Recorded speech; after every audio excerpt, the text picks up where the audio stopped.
my God. Okay, please welcome composer Kris Bowers.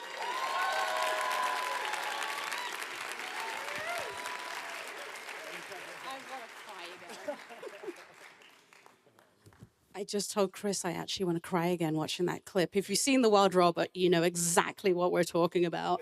Can we just give it up for Kris Bowers? Thank you. Thank you. I appreciate it. Thank you, Jess. I can't believe, Kris, that this is your first foray into animated feature. I feel like you've done like a million before that I don't know about, but congratulations on everything on this.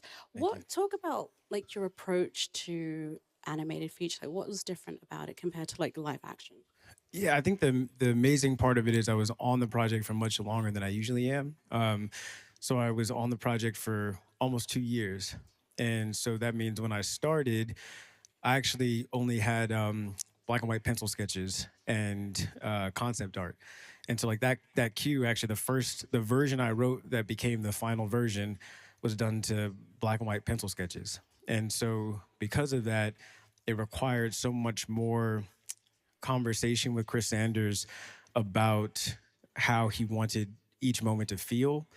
It also demanded much more imagination on my part to really imagine what it's going to look like in its final version and write for that, not write for the images that I'm seeing. And then I'd say the last thing that was a benefit to it is how much I was able to refine over time, because I found that with live action projects I've worked on, they're editing to the last minute. And so I have to write music that can easily be manipulated, where if they cut out 30 seconds or add 10 seconds or rearrange a scene, the cue can be kind of worked around all of that. And with animation, because once they lock in the storyboards, it goes to each part of the process and they can't really afford to change anything. If anything, it's changing by like frames. I'm able to write to picture from the very beginning. So the cues that I write to those black and white pencil sketches, when it goes to previs or to full animation, all I have to do is continue to iterate and enhance instead of needing to write stuff that I'm trying to chase to an edit. The cue "I Could Use a Boost" is so emotional. As I said, like anybody who listens to it, you just triggered and you want to cry. It's also very personal to you. Can you share that story about why Yeah. it means so much to you? Yeah, so I think that my process is I usually watch the movie a number of times and take notes on moments where I think a theme is going to happen. And I do that without thinking about specific music, because for me, the best scores that I heard were the ones where they were so mindful of how a melody develops over the course of a movie that when it comes into these like really emotional moments, we hear a melody return and we feel all these feelings. And so I told Kris I wanted to approach that migration sequence first to try to get at that. And I just had a daughter. My daughter was 6 months when I joined the project, but when I wrote this cue, she was about a year old. And I imagined taking her to college, and I wrote this piece of music that made me really emotional. And I shared it with Kris, and he was like, this isn't really the right emotion. And he was like, maybe you should imagine sending your daughter off to college.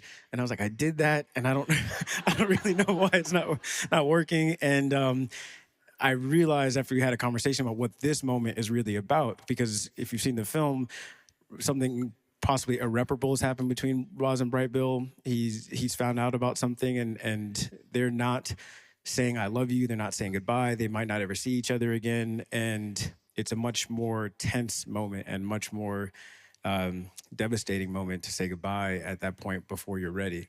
And for me, I remember going home and looking at my daughter and feeling completely differently, and recognizing that the first piece I wrote was happy and positive and only saw the possibility of dropping her off being like amazing and great and emotional, but mostly like she's going to call me 5 minutes after I leave.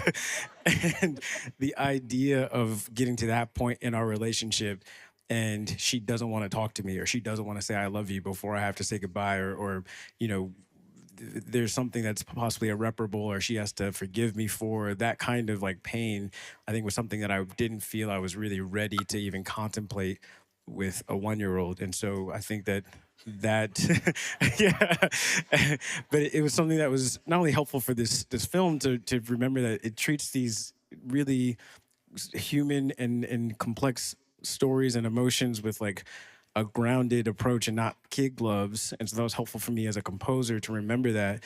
But I also just even as a dad, like, you know, my wife and I at this point are much more able to accept like these human moments where we fail on a daily basis. And you know, we just left my daughter at the hotel and had to like yell at her to get her pajamas on. And then as soon as we get in the car, we're like, oh man, like did we like, was that like that sucks that happened, like did we mess up? And so like there's all these conversations about like being imperfect and being human and you know, holding each other through that. And so I think that this movie in a lot of ways helped me start that process of recognizing that like it's going to be an imperfect and human process, but it's beautiful to embrace that. Oh my gosh, give it up for that, Kris. Now you're all going to go home and watch The Wild Robot, and you're going to see the scene again, and you're just going to weep.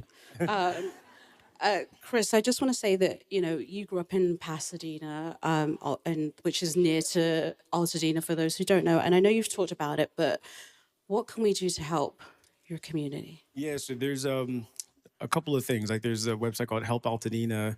There's also, and also I grew up in LA and we live in Pasadena now, and I have a lot of friends I went to high school with that live in Altadena, and some lost their homes, and we have friends now that have lost their homes. But there's I think it's called the Altadena Preservation either Preservation Fund that was just started. I just saw a post about this today, and I think that that might be one that is an incredible thing to give to, because it's actually trying to raise money to ensure that the people that live there are not displaced because they can't afford to stay there. All right. Well, Kris will be back shortly because, surprise, Kris Bowers is going to be performing tonight. So I will see you back after the one-to-one conversations. If you stay seated. We're going to take a clip. We're going to take a little clip from Emilia Perez.